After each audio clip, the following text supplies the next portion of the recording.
इराणने पाकिस्तानमध्ये घुसून सर्जिकल स्ट्राईक केल्याची माहिती समोर येते। दहशतवादी संघटना जैश अल आदल यांची ठिकाणं उद्ध्वस्त करण्यात आलेली आहेत। आणि या सगळ्याविषयी बोलूयात।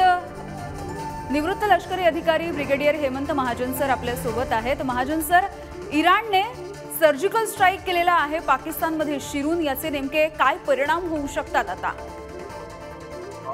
असं आहे की इराणने जो सर्जिकल स्ट्राईक केलेला आहे तो त्यांनी ड्रोन्स आणि जी क्षेपणास्त्र म्हणजे मिसाइल्स असतात त्याच्या मदतीने केला आहे।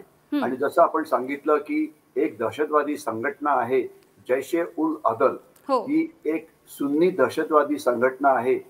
यांच्यावरती स्ट्राईक करण्यात आला, 2 ठिकाणी स्ट्राईक झाला आणि त्यानंतर त्यांचे तर काही लोक मारले गेले असावेत, परंतु याशिवाय कोलॅटरल डॅमेज म्हणजे आजूबाजूच्या भागात राहणारे काही मुलं आणि मुली होत्या त्या पण त्यामध्ये मारल्या गेल्या। याचं महत्व सर्वात जास्त असं आहे की पाकिस्तान हे एक न्यूक्लिअर आर्म स्टेट आहे, त्यामुळे त्यांना वाटतं की आमच्यावरती कोणीही कधीही आकाशाच्या बाजूने हल्ला केला तर त्यांना आम्ही थांबवू शकतो आमच्या रडारच्या मदतीने, आमच्या हवाई जहाजाच्या मदतीने।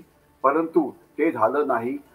पाकिस्तानची हवाई दलाची जी संघटना होती ती पूर्णपणे फेल झाली। त्यांची अँटी एअरक्राफ्ट डिफेन्स सिस्टीम, त्यांना ही क्षेपणास्त्र जी येत होती किंवा ड्रोनची आत येत होते त्याच्याविषयी काही माहिती मिळाली नाही, तर त्याच्यामुळे पाकिस्तान आता खूपच घाबरलेला आहे।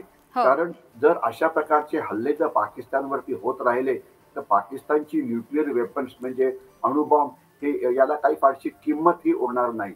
आपल्याला आठवत असेल की ज्या वेळेला भारताने सर्जिकल स्ट्राईक केला होता बालाकोटमध्ये आणि त्याच्यानंतर दुसऱ्या वेळा एक चुकून भारताचं मिसाईल ब्रह्मोस हे चुकीने पाकिस्तानमध्ये फायर झालं होतं आणि दोन्ही वेळा पाकिस्तानच्या हवाई दलाला त्यांच्या हवाई हद्दीत काय होतं हे कळालं नव्हतं। तर आता हा तिसरा प्रकार झालेला आहे काही महिन्यानंतर, ज्यामध्ये पाकिस्तानची एअर डिफेन्स किती पोरस आहे हे सिद्ध झालेलं आहे। हो महाजन सर, अगदी हेच विचारायचंय की दहशतवाद्यांना पाकिस्तान अभय देतं हे पुन्हा एकदा अधोरेखित होताना दिसतंय।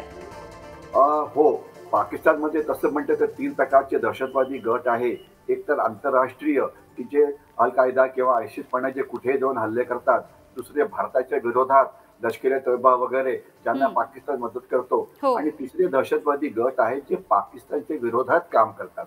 आता हा जो जैशे उल अदल हा जो दहशतवादी गट आहे हा पाकिस्तानच्या बलुचिस्तान प्रांतात आहे आणि आपल्याला माहिती पाहिजे की बलुची लोक पाकिस्तानमध्ये सुद्धा आहेत आणि बलुची इराणमध्ये सुद्धा आहेत। हा जो गट आहे या गटाला बलुचिस्तान इराणच्या बाजूचा याला एकत्र आणून त्यांना बलुचिस्तान हे एक स्वतंत्र राष्ट्र पाहिजे आहे। आणि यांनी याच्या आधी इराणवरती काही हल्ले केले होते, काही 1 महिन्यापूर्वीच मला वाटतं त्यांनी इराणवरती हल्ला केला होता, ज्यामध्ये 11 इराण पोलीस। अगदी महाजन सर, एकीकडे सर्जिकल स्ट्राईक झालेला आहे, पाकिस्तान सुद्धा या सगळ्याबद्दल आता भाष्य करताना दिसतंय। धन्यवाद, तुम्ही महत्त्वाची माहिती सगळी दिलीत यासाठी।